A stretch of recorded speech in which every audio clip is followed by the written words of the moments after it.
Password. Yesterday was the problem. No sleep and because of that wind everywhere. Just because of the noise, or just because it's going to blow everything away? It's bring my window and blow in on my bed. You're not talking about So yesterday was tough. Today you just set the clock. You're me and Rick had a plan. He's going to throw peanuts at me and wake me up and everything. Jason, you about ready? Whenever you are, Bill. All right, don't get started.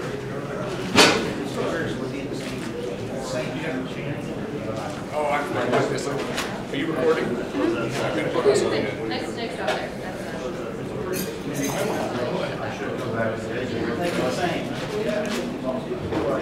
Okay. You guys can hear me all right? We're going to go ahead and get started.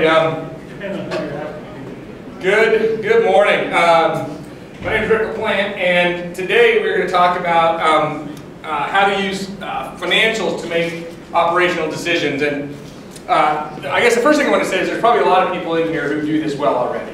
And it doesn't matter if you do it on a computer, using Excel, a napkin, or, I know somebody in here who does it longhand.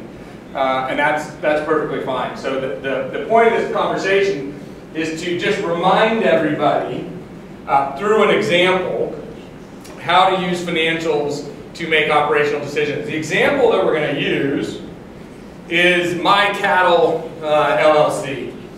My Cattle is a medium-sized cow-calf. Okay, historically run about 1,000 head. They keep from 3 to 9-year-olds. They're breeding cows.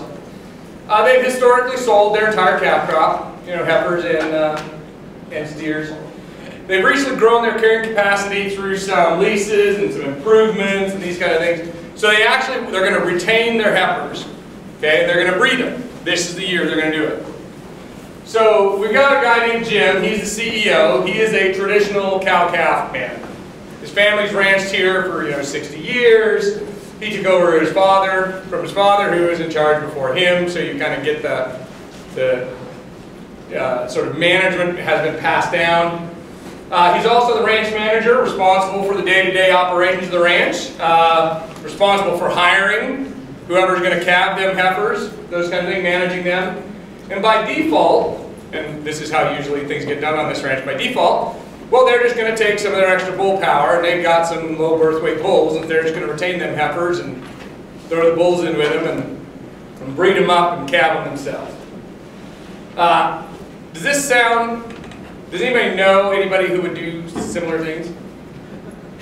Yeah, right, most of us know somebody. Not us, of course, we think through it. So my question is, so you show up at Jim's ranch one day, and you're not from the government, which is safe.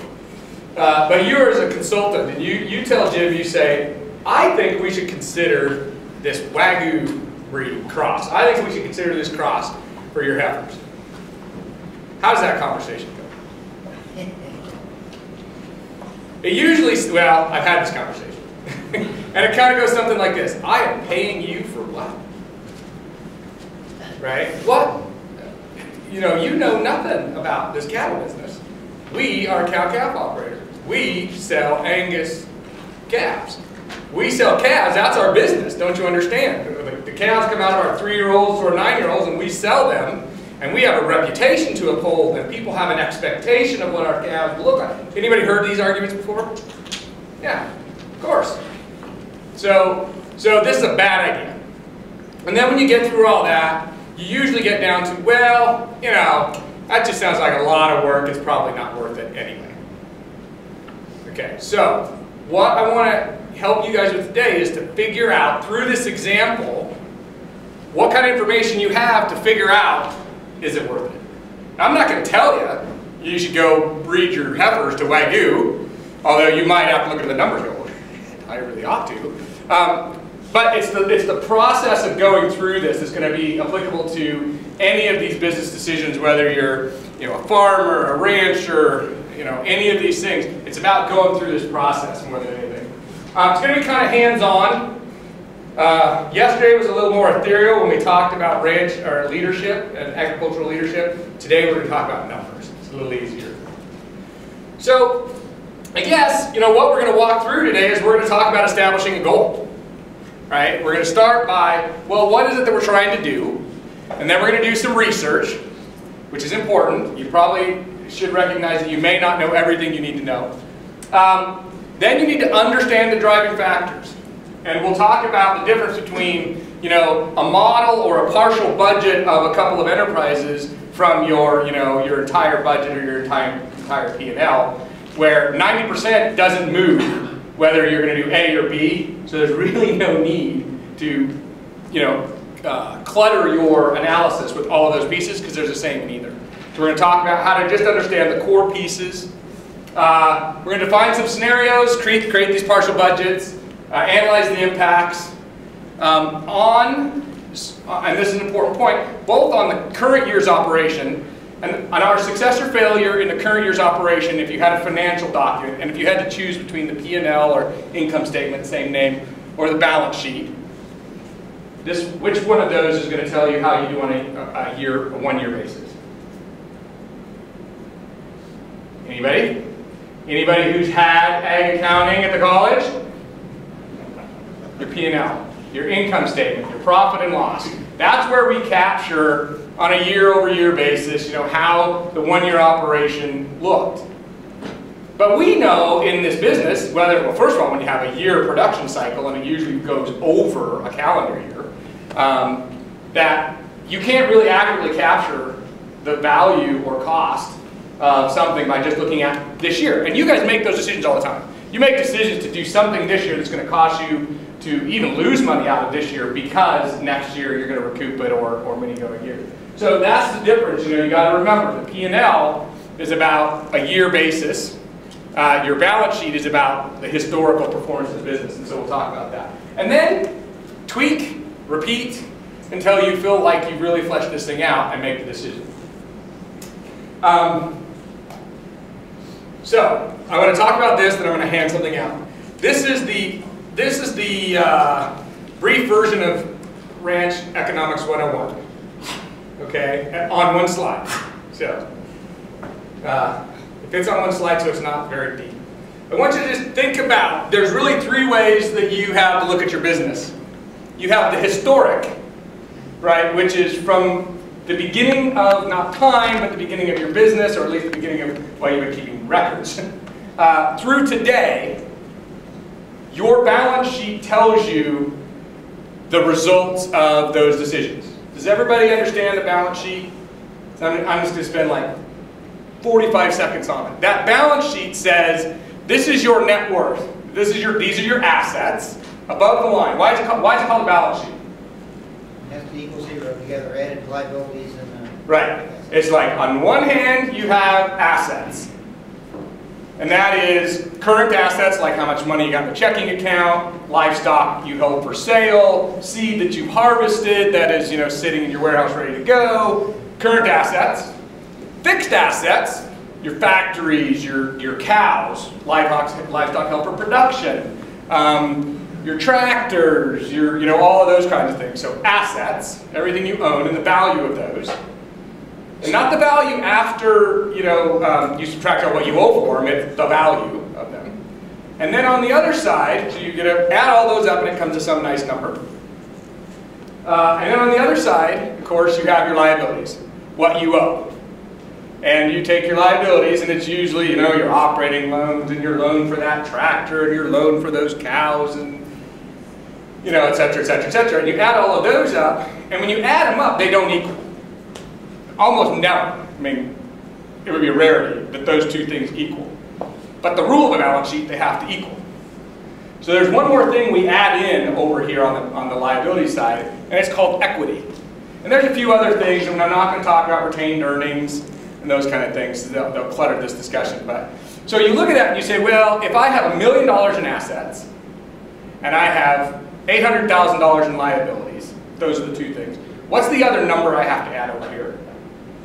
200,000. Does everybody understand? It's 200,000 because this 200,000 got to add to that 800 to make this $1 million, so that these two things equal. And so literally, that's how we calculate your equity, effectively in the business. Okay, and so you know you can look at these balance sheets, and I've got a couple examples. I will show if anybody wants to see them. You know, you can look at the balance sheets and figure out since the beginning of time where you've been keeping these records till now, how much equity do you have in the business? right? And it is the difference, and sometimes that's negative. It means the shit you own is not worth the amount you paid for it. So, I mean, that's entirely possible. I shouldn't say that word, I apologize. All right, so historic balance sheets, right? Balance sheets are net worth and equity. It tells you, you know, what do you got left in this business, okay? And it tells you net worth. And so sometimes these are interesting. Remember, equity is the difference between, you know, your asset value and your liabilities. It's sort of the other piece, okay? The net worth is the number of the value of the assets, right? It's literally just, well, what is this sucker worth, regardless of what I owe for it. And those are really interesting numbers. And sometimes we manage for net worth, like we want to see that grow, even if it's growing at the same pace as our liabilities. Those are decisions we can make. So balance sheets are about historic. When we talk about profit and loss statements, or P&Ls, or income statements, or anybody, is there any other names that I missed for them? That's kind of the common ones. That is effectively a set period of time, and it's kind of like your check register. It's like the income and the expenses, right? For a certain period of time, and it tells you, is that thing going to make money or not? So it is, the metric is usually on that net income, and usually I say, or loss, because sometimes that number is negative. But that's a defined period of time. And then we think about the future. When we're predicting, we talk about, what? Budgets, right? Or partial budgets, and we can talk about those. Where the metric is, what is the most efficient way of accomplishing our goal? Okay? So these are the three sort of tools you have from a financial perspective, or three big tools.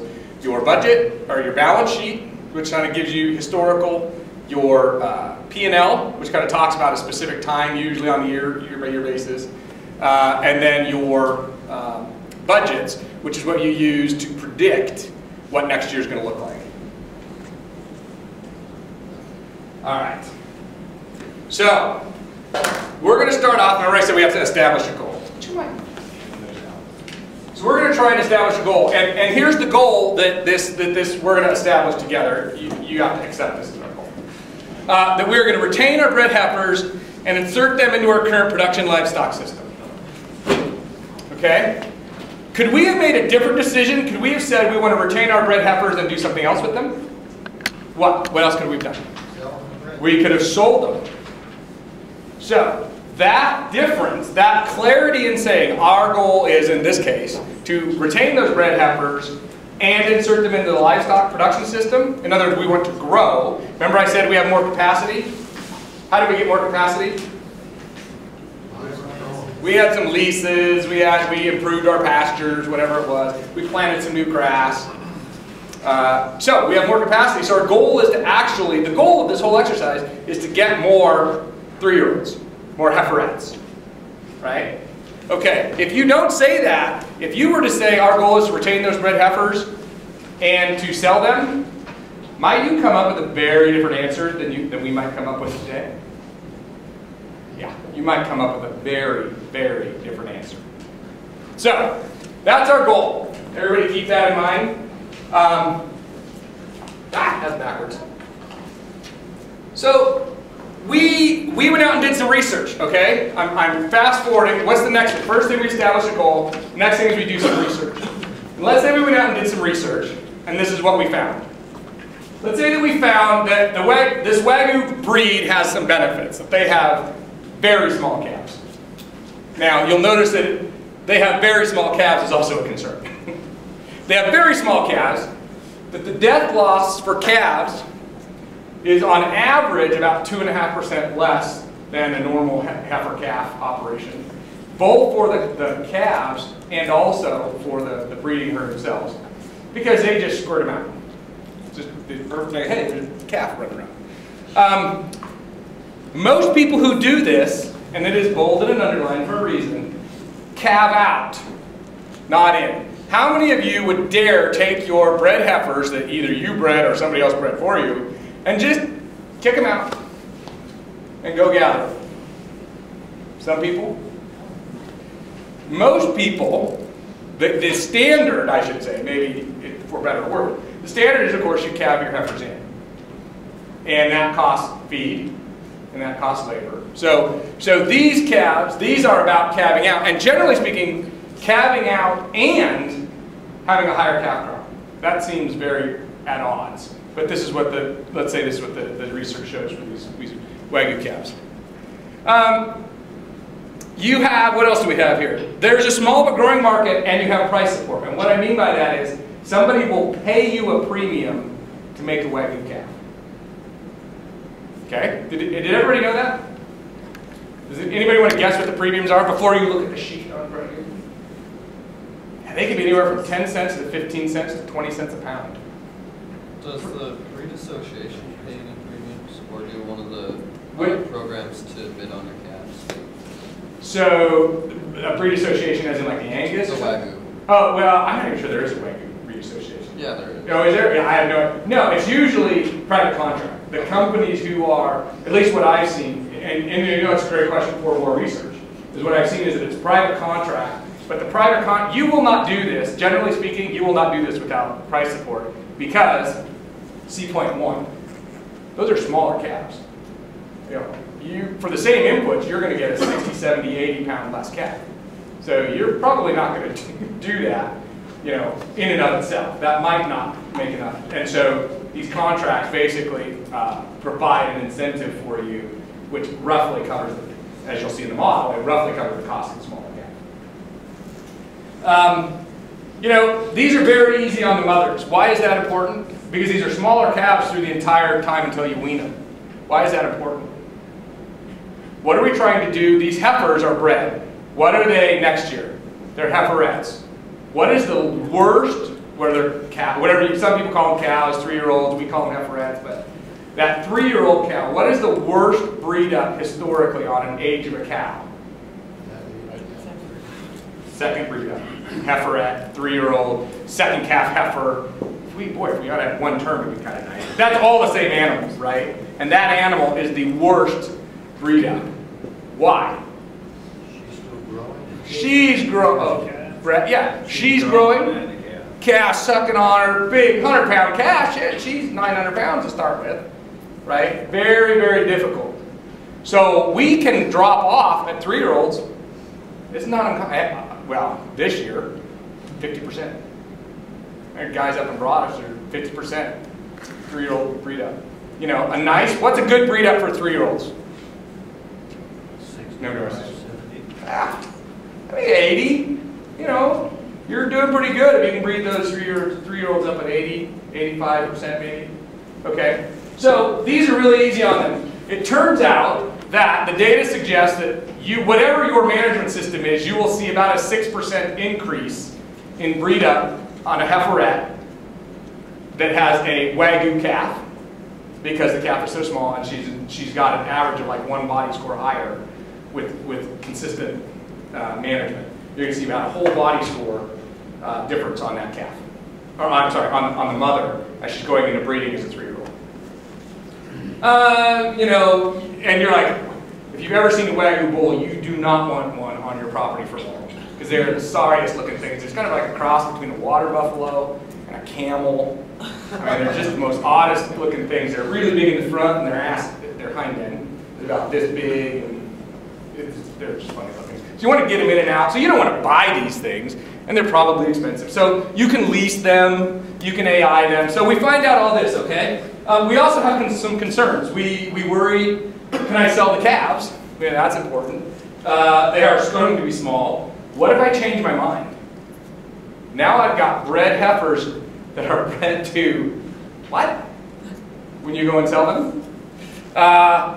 And probably the most important concern that you have is, will Dad think I've lost my mind?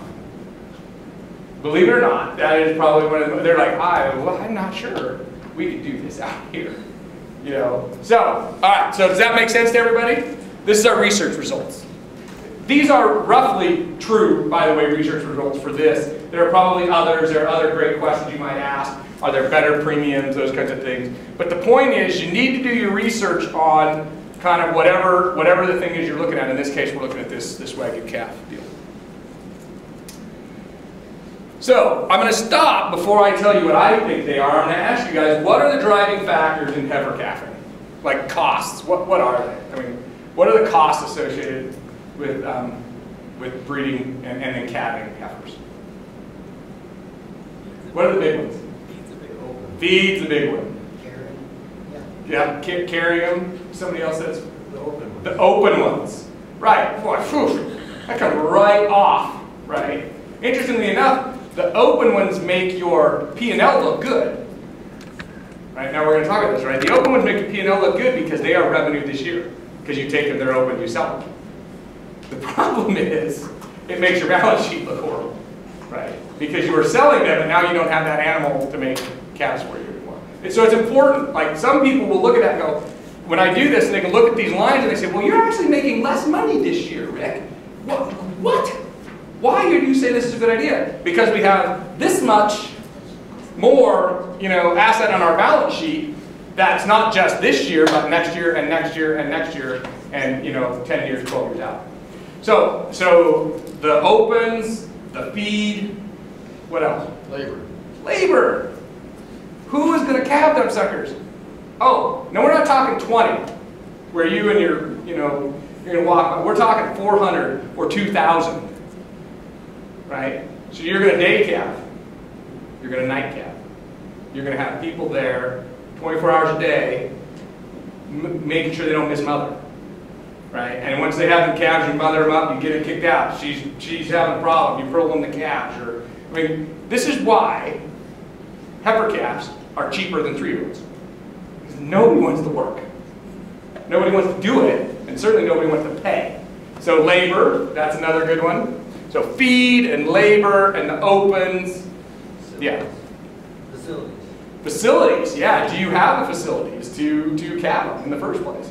Usually you want a place where you can drag them in and work on them and be able to kick them out and pair them up, and you got to have space. If you put 400 in a little pen, oh dear God, right? The mismothering is going to happen, right? They're just going to walk around going, hey, I'm still pregnant. I think that's my calf, right? And so bad things happen. You lose calf. That's how you get these horrible, calf crops out of heifers.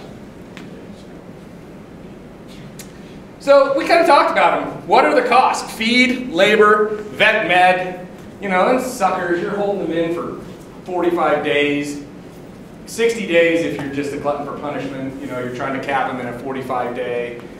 If you were smart and you bought AI ones and you only had to calve them for 15 to 20 days. But we're going to assume it's a 45-day window here. That's a lot of work. So you're feeding them that whole time. Labor, vet meds, you're doctoring them all the time.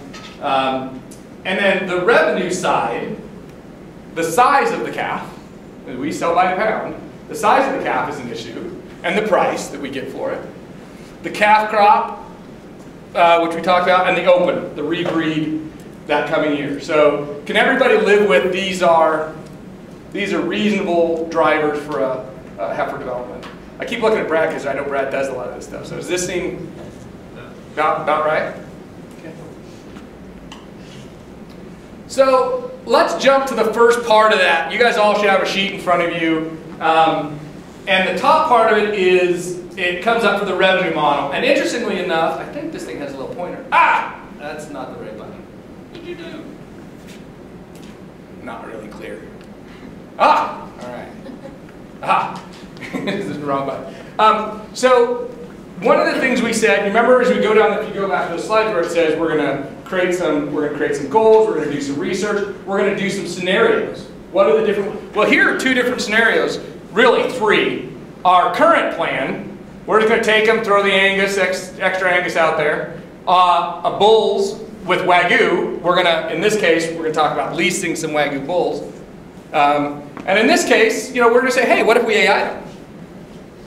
What if we did an AI for 21 days and because it turns out you'll get a little bit better premium. So if you look at the revenue, he says, okay, wow, this calf is going to be $650 at weaning, but the calf out of the little Wagyu calf, she can be quite a bit smaller, isn't she? About 80 pounds smaller. Now, you can calculate this two ways. I calculated that she's a smaller calf at weaning, right? You can also calculate it as you're going to background them themselves, and they're all going to end up being 800 pounds. But just know that you're going to have to add in the equivalent dollar figure in feeding her more, feeding that calf more to get it, to catch up. So you can feed it if you're backgrounding them. Turns out it's about the same. But it's going to cost you more. That's what you kind of get in the, on the calf side if you sell them lean. So, you know, these were old numbers, as you can tell. Everything seems to be higher. This was, but they're consistent. So you can take this, plug in your own, you know, whatever the current numbers are, and see. This was, you know, at 650 it was going to be $1.07. At 569 it was going to be $1.15 because we get paid a little more for those light calves. Sort of same there. And then there's an incentive here. And interestingly enough, this producer or this purchaser would pay you $10 or 10 cents a pound if you bull bred them using their bulls. But they'd pay you 14 cents a pound if you AI'd them into a 21-day window. They would do that because they'd much rather have an AI, because then they could give you their premium sires. And so, you know, so they were willing to pay you a premium for doing this. So you could you know, look at that. So here's your total pounds, sort of price per pound, and all of a sudden you look like, well, if we were to do this, interestingly enough, the Wagyu calf brings slightly more money at weaning. She actually brings slightly more at weaning because of her lightweight plus the premium you're going to pay. So, you know, and these will vary, and the margins will vary. The net of it is, it ends up on a head-by-head basis, you didn't lose anything. You might even make a few bucks. Okay? So we had, this was, you know, I'm not going to spend much time on this because this was really an analysis of, these numbers here were really about whether we want to do bulls or AI. So I'm going to skip over that little section. If you understand AI and such like that, this was really how many you could get AI the first time, how many the bull bred, and how much your cost was going to be. You had to buy semen. If you were going to try and AI them all, you had to buy semen for 120% because you were going to have to re-AI some number. Anyway, so those numbers are there if you want to look at it. But here's the interesting, here's another one, you know, so skip those next couple columns. This one, the calves lost between bred and sale. So this assumed that we were going to have, for whatever bred we had, we were going to lose 10% of our calves between the time we Fred checked them and the time we weaned them when they were bred to Angus. Which is not, I mean, that's not an unreasonable, 90% calf crop from bred, not unreasonable. Might be a little aggressive, even. Okay? Maybe. Depends on who's doing it and who's calving them. But, you know, over here we get to see this. Why do we model this at 7.5%? Because our research said it was 2.5% better. That's all. Okay? Make up the number. If you make up the numbers, this stuff doesn't work anymore. Actually, the math works. The results are indeterminate. So all of a sudden we have this total calf crop here. And, you know, we get more calves. We have, what is that, 6, 14, 8. We got 8 more calves to sell. We have fewer pounds. But it turns out that, look, you know, in this case, you know, it's about $11,000 more revenue. So it's a wash. You know, you can argue that's a wash, maybe in the noise. But it's $11,000, okay? So, does anybody have any questions about how we're modeling, why we're using this spreadsheet? This is what we call a partial budget. It's not our, is this our full P&L? Because on our full P&L we have gas and fuel. Does gas and fuel change whether we're doing the Angus or the Wagyu? No. Does overhead? No. Does what you have to pay your labor? Yes. Ah, okay. So those things are on that. So don't force yourself to take that whole big P&L income statement. What do you guys like? Anybody? I'm using P&L. That's my. If anybody has a problem with that, let me know. Same thing. If you take your whole P&L and try and do it twice, it just you lose what's important, right? So taking a partial P&L or a partial budget, which is what you have in front of you. If it's a very complex thing, it might have 80% of your P&L. but it might not. Okay, so that's an important thing to remember. This is a partial budget. This is actually a partial of the partial. The partial is the one you have in front of you. So, costs. There are costs that are going to go up, and there are costs that are going to go down. And so again, whether you're doing row cropping, seeds, seed stock for bulls, or this heifer development, you want to articulate, and this is where we are picking out those drivers. And we're saying, all right, what's really going to change between these two models as we think about the income statement? And we say, well, in this one, we need no bulls because we have extras, we have capacity. In this one, we have to have 16, and in this one, we have to have 8 because this is going to be a cleanup. I think those are going to clean up bulls, if I remember. Okay?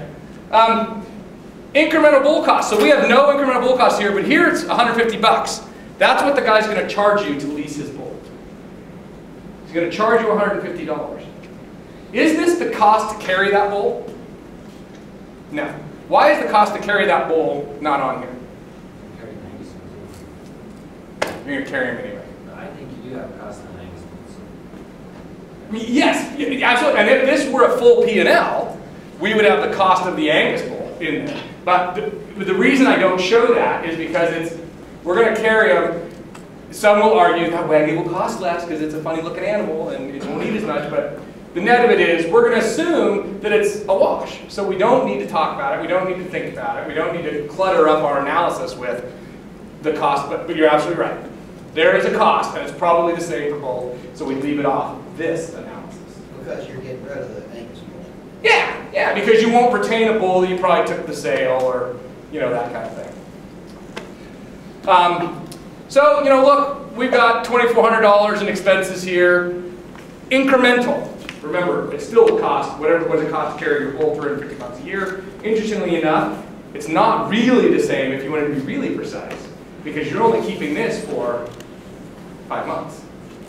Or that bull you own, you're feeding for a year. So, you could argue that I really should say that there's at least half the cost difference. But, this is the question of the level of precision you want to put in your model. And is it material? And I kind of argued in this case it wasn't. So we look at this and we say, there are incremental costs. Now over here, all of a sudden, AIing is expensive. We've got semen costs, and the technical and instructional costs, and the day labor costs. This is what we got to pay the guys. We got to pay more because we got to gather, and we got to heat detect, and we got to, and all these things. So we have more labor costs. And this you can tune. Maybe you're going to do sinking, and you're not going to heat detect, and then you got different labor profiles. But you want to be consistent. The most important word in modeling these things, whether you're modeling a farm, a ranch, is that you're consistent. Don't, in one column, say we're going to get the revenue for doing it this way, and in the other column, not put the cost for doing it that way. Right? That is where I've seen the most misinformed decisions, because they looked at this and they modeled it as the revenue's here, but they forgot, the fertilizer cost, or something like that. So in this case, this column here again is all the AI costs associated with it. And those are actual costs. It will cost more to do that than in fact the Angus comparable. Here we said, okay, I did some math and it was going to take us on average 3 cowboys to calve for a 24-hour period. Right? For a 24-hour period, it's going to take us 3 cowboys. They're going to get paid. It's $90 a day, fully loaded. We pay them about $75 a day, and there's $15 in overhead, feeding them, housing, that kind of stuff. Reasonable? Maybe. Some people say you are a cheap bastard. But again, I'm not supposed to swear in these things. All right. So anyway, 90 bucks, 3 people. Now, if you look at this, we kind of figured out. It turns out that in the beginning, that's a 3-person average. It will probably take you, the very first couple of weeks, it might take you 6. You might have 3 on for 12 hours and then another 3 on for 12 hours and then, but as it goes along, and then at the end, when you got 15 head back in there, you have 1 or 2 guys in there just cleaning them up. So that is an average. It's kind of 3 per, and it turns out to be like 2.7, it's kind of 0.7. So 3 people on average during the whole time. Does that make sense? Because you might look at that and go, there's no way you're going to do 400, 500 head with 3 people when they're night cabin and day cabin. But you're probably not at the beginning, but it's an average. So an average of 3 people for 45 days, $90 a day. An average feed, which today, oh, that would be nice. $1.80 a day, 22 and a half days. That is half of the 45 days, right? The math works out. We're going to say, because we're feeding all of them at the beginning and none of them at the end, and if we assume just a perfectly flat slope, the middle is where you can pick. So we're just doing the math at 22 and a half days times that many head. So it's 400 head times 22 and a half days times $1.80. Wow. That's a big chunk of savings. Imagine if you were calving about 4,000 like the padlock. Anybody want to guess what the padlock's first calf heifers are all bred to? Wagyu. Every heifer on the place. If you're calving 4,000 heifers, what do you do? So even 400, this is 400. Add a 0, I guess. Actually 400, yeah, add a 0 to that thing. So here you go, use these numbers, 16,000. We don't have to truck as many. For this place, there are some differences in if we were going to turn them out, we don't have to truck them. But if we are going to put them in the feedlot and calve them, we got to truck them. So think about trucking. In this case, it was another couple $1,000s. So all of a sudden, you have $2,400 in costs and $30,000 in savings. Is that, everybody kind of sort of tracking that?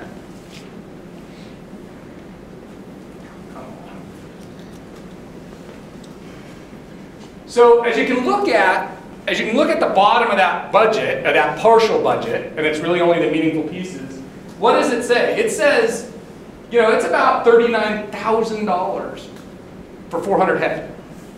In what? In actual profit. Okay? In actual profit for calving those Wagyu calves instead of calving a first calf heifer that's bred to an Angus bull. That is 18%. Some people will say 18% is not enough for me to put that damn animal on my ranch. But 18%, okay? But is that the whole story? What's the rest of the story? Right, because did we do this, what was our goal? To have 3-year-olds. It wasn't to make money this year. This is pure benefit. What is our goal? Remember, our goal was more production animals with our genetics. We could have gone and bought 3-year-olds. They are expensive. So you take this and you say, you look at your P&L and you say, we actually made money. Right? But then you look at what does it mean to your balance sheet if you want the whole picture. And if you look at your balance sheet, you're talking about a decrease in death loss, right? In this case, I used 2%, probably 2.5 is what I should have done, which meant 8 animals. So we had 8 animals, 8 heifers that didn't die during calving, effectively, or get sucked down to where she died. So we have 8 of those that are still here. We have a 94% breed up on our heiferettes we'll talk about, and so that gives us, you know, because you can't round, we get 8 bred heifers, or bred 3-year-olds. So those 8 that didn't die, all of them bred up. Now, some years it'll be 8, some years it'll be 7, because you've got that, you know, rounding. But in this case, the model says it's 8. Now, we have incremental rebreed of 6%.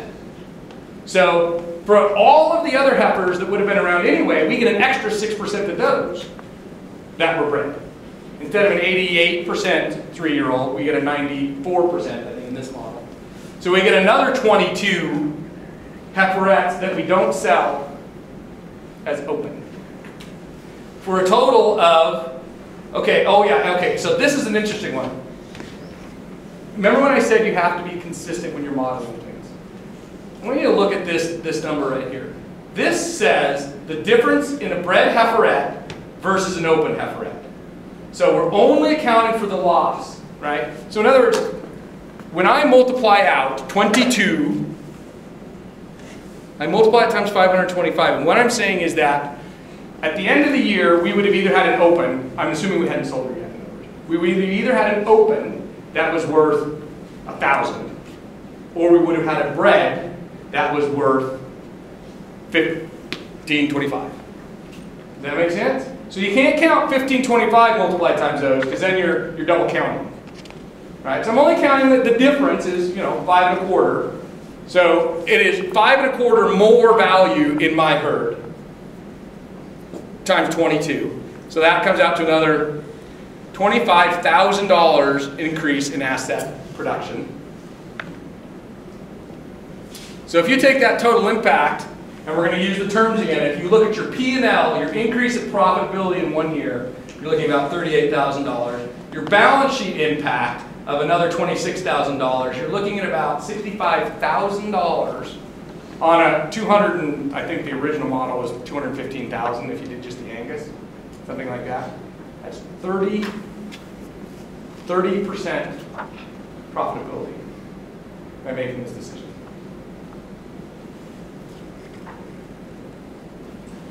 So it's important, I think, that you all, there's a couple lessons here out of this. How many of you would have said, oh, I can make a boatload of money breeding bred heifers to Wagyu calves? In fact, your inclination is probably a knucklehead idea, right? I mean, it just is. And it's because of our history, it's because they're just funny looking, and there's just all sorts of reasons why. And so our first reaction is always, no, that won't work for me. So, do some research and figure out what's out there. And maybe Wagyu, this is an example. I hope everyone gets this. It doesn't matter if it's seeds or row crops or anything else. The process that you go through is the same. And you do that research, and then you model the budget. And do we have to model the entire P&L?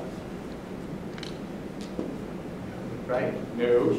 We don't have to model the P&L. We only have to model the meaningful pieces that change.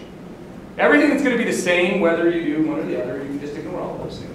That's how I can get a relatively simple, you might laugh, a relatively simple one-page, sort of color-coded. So let's talk about those colors. There are 5 red lines on there, aren't there?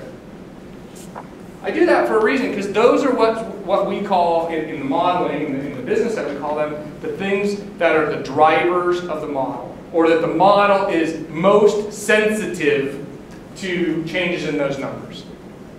What are they? Can you guys read them? Anybody? Yell out what those are. Labor feed. Well, I'm sorry, what is it? Labor feed. Labor feed. Bull costs. Bull costs. Incentive. Weaning weights. Incentives and weaning weights.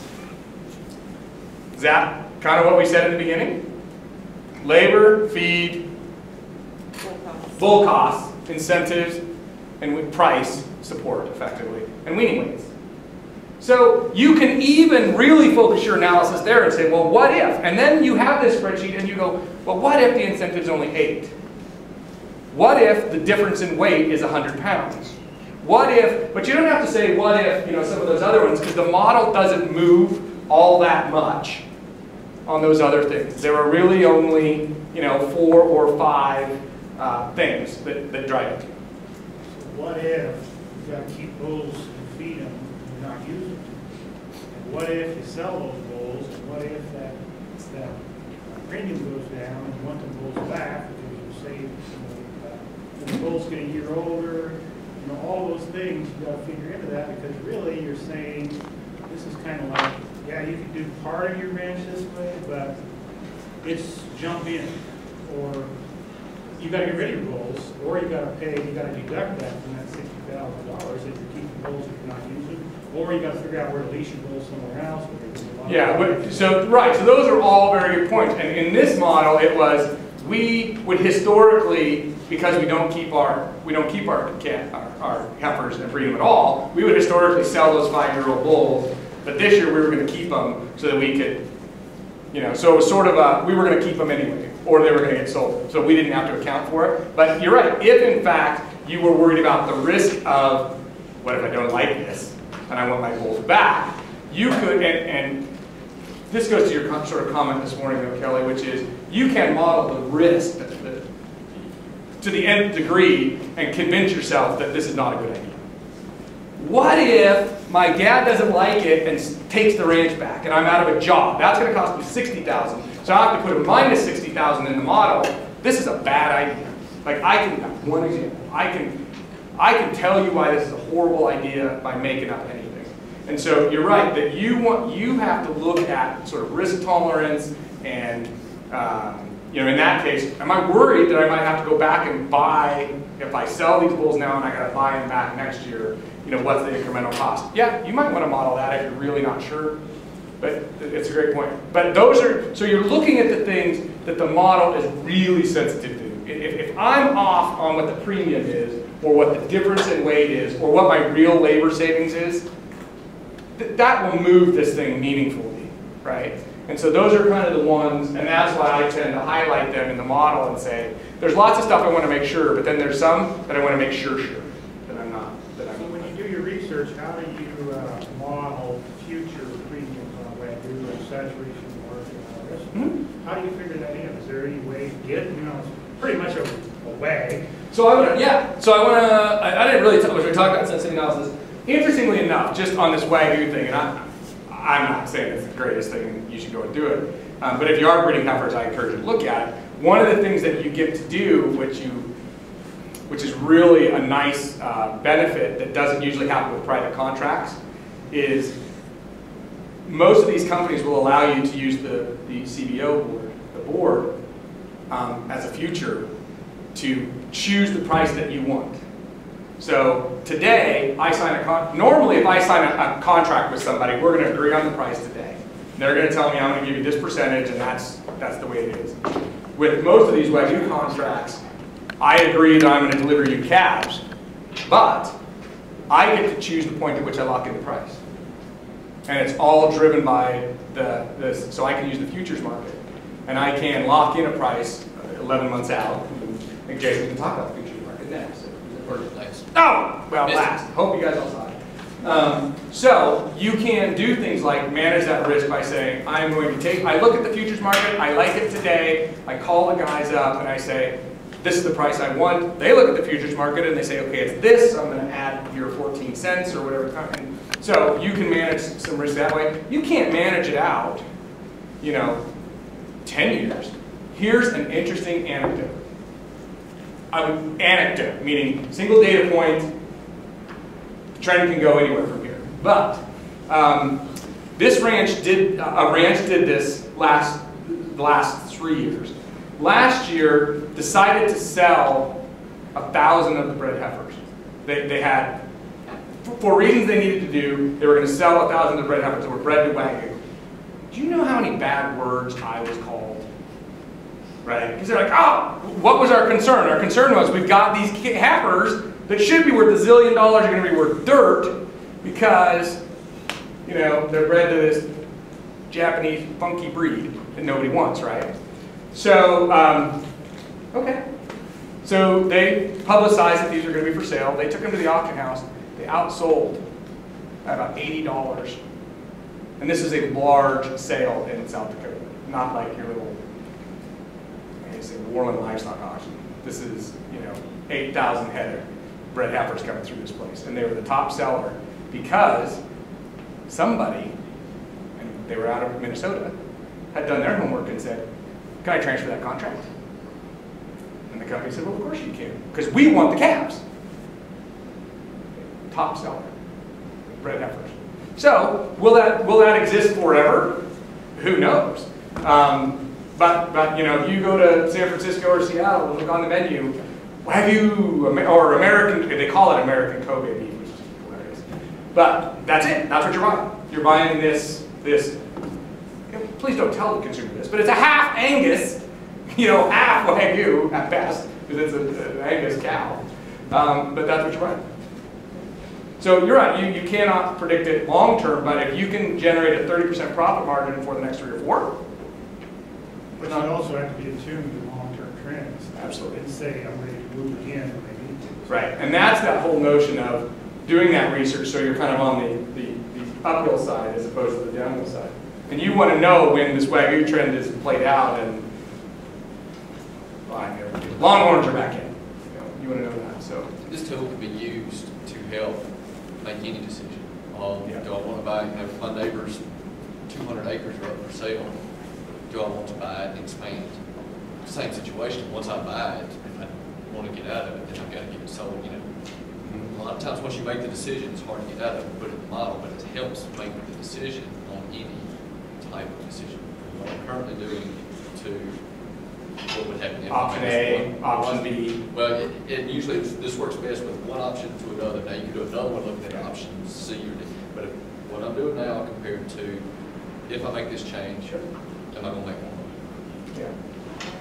So, we talk about sensitivity in the model, and that's the interesting thing is, so this is just classic. We make a model, we research, we figure out these are the 4 most important things. We decide to do it, and then we just go on as if the sensitivity means those are the 4 things you better pay attention to every day when you are executing that business. Right? Because you just said these are the make or break dimensions. I better not just, here's what happens. You take that $12,000 in labor cost, you find something else more to do. Well, you didn't, you can argue you saved it because you got other work, but generally, you didn't really save it. You didn't not hire 3 cowboys or whatever it was. Or you buy the feed and you feed it to them anyway. Because you just can't get, oh, they look so cold out there, so we haul. And then we increase our costs because we haul it. Now we're not in the feed lot. We haul the feed out to the mountain where they are, and we feed them. So you have to know that when you say that this is the way the model works, it's not just on paper. This is how I'm going to manage them. Because if you manage them some other way, that was just made up, right? The numbers were just made up. And that's a very common. So, take those red highlighted rows and say, okay, these are the things I'm going to pay attention to the next 5 months. I mentioned it before, implicitly, you all know how to make those trade-offs between those fixed term this year. Sometimes we run at a loss. We do it on purpose to background our calves to sell them next year, to buy equipment without taking an asset that we leverage. Instead of leveraging, we just we write a check. There's lots of things that we do that we trade off this short term. What does it look like on the books today? Sometimes we do it on purpose for tax implications, right? Sometimes we get, hey, it'd be really nice if this showed a loss this year, so I buy something this year, I prepay. So you all know how to make those decisions between the short term, and I should say a fixed term, sort of that P&L, that income statement. But just know that that's what you're really looking at. You're looking at an income statement, and you're making a trade-off. You might never say it this way, but I would say you are taking a short-term hit on your P&L for a value creation on your balance sheet. Okay? It's really easy in this modeling for it to come out how your bias was before you started. Is that true? Because if your research isn't good, yeah. Yeah. Because I could have changed your AI rate 3% instead of what happens full cost here or whatever, because of whatever my personal bias was. Oh, yeah. So do you have techniques for making that cleaner or making it Well, yes, and I think the answer is this, and the answer goes back to that sensitivity analysis.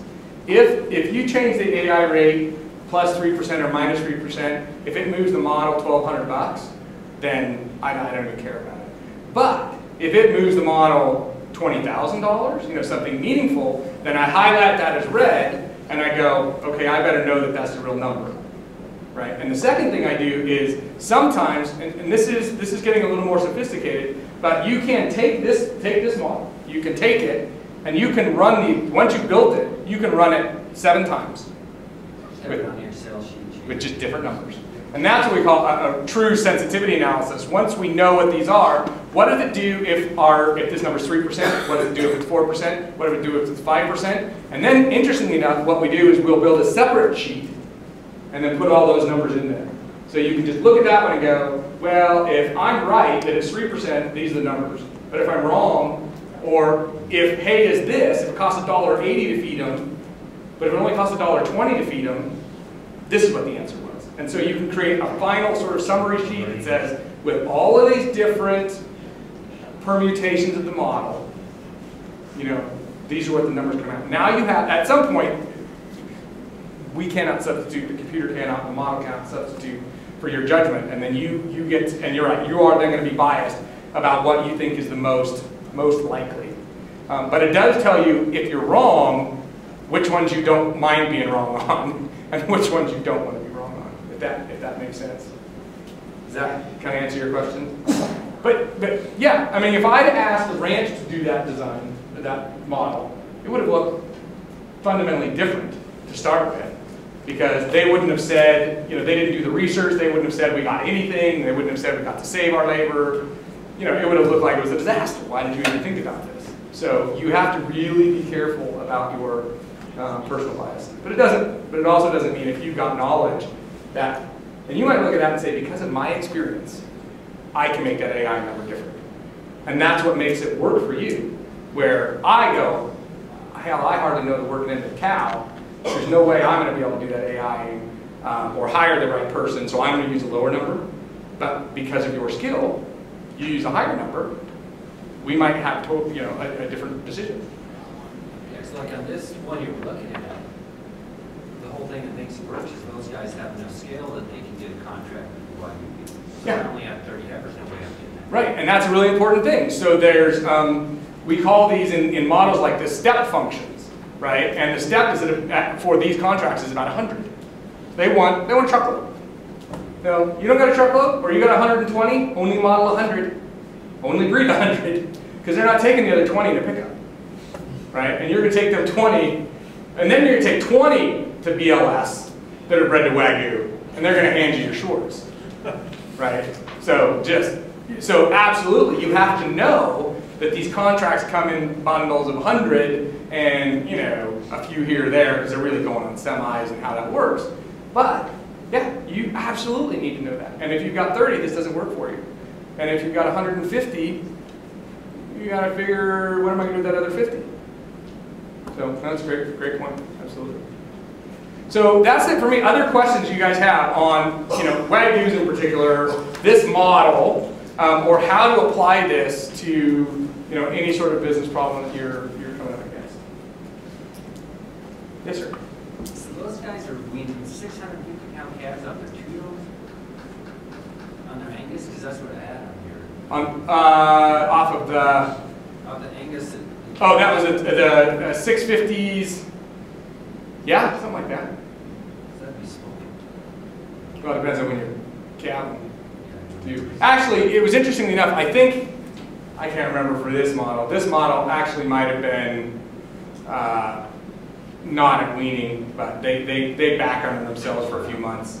But the costs were going to be the same, so we ignored them. So that might be, I can't remember what those dates were. But so you take this model, you change it to what your calf sizes would be. Interestingly enough, the smaller they are, the closer those things are. It's just that the Wagyus don't grow as fast. And so, you know, if you wean them at 4 or 5 months, they're actually going to be closer together than if you go out to 7, 8 months where they get further apart. So in some ways, playing with this model and saying, getting rid of them right off the cow at 4 months, you might actually make more money, you know, because the weight difference will be closer. We have that. We raise embryo calves for people. You raise? We raise embryo calves. Oh, that's right. In our Gilby people like to get the calves in August. And the Angus people like to get them late September, October. Yeah. And we found that there's a big price break right there. And we go on the USDA market report for Wyoming plus 25%. Well, the ones that go in August bring you the same money as the ones that go in October because the calf's lighter than the market's better. Yeah. And then our cow gets to gain back weight, so we change the cow herd we're running so that we can cap bigger goats, so we can Yeah, no, absolutely. You never know it would come when we started the model. Right. And did you obviously sounds like you guys did some modeling about markets and timing and your returns on those things. Yeah. And Or maybe it was obvious to you at the time. No, most of the time we're whining. And this just comes down to 4 questions. What increased revenue am I going to have? Yeah. What reduced cost am I going to have? That's on one side, and then what reduced revenue am I going to have, and what increased cost am I going to have, add them up, subtract one from the other, and it's Yeah. positive, then you're better off. Yeah, because if you look at that model that's sitting in front of you, that spreadsheet, the top part is revenue, the bottom part is cost going up and cost going down. And it just, But I always find that the thing that I like the best always comes out the best. huh. And that's why I was asking you. I think it's because of human nature. Well, but there is another step to that. And that is, if any of you, I don't know if Dallas did that talk. He was going to do the talk on why does Ford have a board of directors and outside consultants and we don't, right? And that's where, you know, if you'd ask the Scots, which this number was from, if you would ask them, they'd be like, this is the stupidest idea ever, and I don't know why we listen to that guy. Until you go, well, I don't know if 30% is interesting to you. What 30% of that number? No, that might be interesting after all. Maybe I'm in business because I like my freedom, and freedom is only the opportunity to grow. True. So the interesting thing I say on this type of stuff is, and it's the same thing Ranch for Profit says and everything else, these are the facts. And I think it even says, you are entitled to your own opinions, but not your own facts. Here are the facts that are out there. People will make very different decisions based on the same set of facts on what's important to them. Literally, if you are fine with not getting that 30% because you have Angus cows and you couldn't stomach seeing them bulls and them running little calves out there, it would just bother you. Then it is, and there are people like that, and it is perfectly fine. And so I think that getting other perspectives, getting other people to look at those models and going, you know, I think you might be overestimating here or underestimating here, and having people look at those, I think is very helpful. Yeah. I think what Dave's saying, though, it has a lot to do with success in business. If you hate what you're doing, if you do the Wagyu thing and you hate it, you're not going to do as good as if you like it. Oh, very true. Yeah. And anything you do. If you That like what 30% you're may doing, not. You'll be more profitable. You're absolutely right. That 30% may not work. You may not materialize it because you just slacked off somewhere else. You didn't go and feed them. You're like, I hate them. Yeah. No, absolutely. Absolutely. Other questions or comments or thoughts that folks have? Yes, sir. I'll give just a comment that I'm kind of new to this and I learned it from you guys, the model. I made quite a few decisions in the last 3 years based on these things. And what I do real simply on the spreadsheet after I develop whatever model it is, like which kind of cow-calf or need buying or raising background or stocking or whatever. And then when I finally buy into the model, and of course I identify what scares me all the time, the assumptions on that. Yep. Like the future prices, gains, rates. And I'll take, once I buy into that model, and I've identified those assumptions, then I'll make a bunch of different tabs, copy of the tabs in the spreadsheet. And then I can run them, and I'll do them just to simplify it as a bet, like 3 cases: best case, worst case, profit. Yep. And Great I do strategy. that for prices that I'm expecting to sell, 3 or 4 months from now. Worst case is the prices crashed and the cost went up, right? Yeah, and so that may, if that still is above the line, positive profit, then, you feel a lot warmer at least entering into that idea. Of course, Extreme, of course. it's very rare that your worst case Yeah. is profitable. If it is, you're not working hard enough. Right. Like, we can all imagine worst cases where it's like, whoa. That. And that But- gets worse the more assumptions you have. And what ends up happening is some people, and we go right back to this risk thing, some people do that worst case, they look at that, and that tells them right there, this is not for them. And that's okay. It really is okay. Risk averse. Yeah, yeah. But you have to figure out, well, there's really a 5% chance or 10% chance of that. And what are these other? It's also intuition. You get somebody that's been in long enough. Yeah.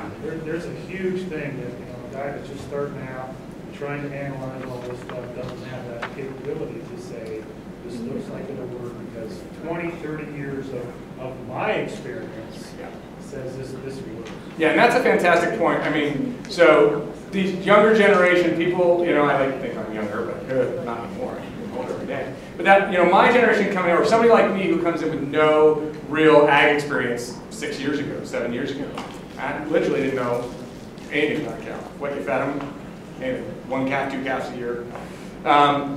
So I have a benefit, which is that I don't have the paradigms that you have, right? But because I don't have the paradigms that you have, that's the flip side of that. That there is this sense of intuition where I don't believe anything I feel. Because as you know, if you know me, like everything I think is going to happen does not happen. So if you see me go this way, you should go that way, is the theory. Now, I am an actual very good predictor of what the market will do. Just opposite. But the point is, I guess, is that's right. You know, when somebody's coming up and they don't have experience, they're analyzing and trying to put statistical models in place, which has a lot of value. And then on the flip side, but every other year when this happens, it does this 90% of the time. And so you have to try and marry that. And that's why, a marriage of somebody who has this outside perspective with somebody who's got 50 years in the industry often works so well if they can work together. Yeah, I do the same thing. Just what he was saying is I literally bring in 3 people usually that have been doing it 30 years. I sit them down in front of the computer and I bet. I say, look. And when they laugh, good. Or usually they'll say, yeah, I can't really find anything wrong with that, but be careful with this, and realize cab in the summer, lighter cab, and realize, things that I hadn't thought of. Yeah, absolutely. That's great point. Other questions or comments? And that's how I learned about it. That's right.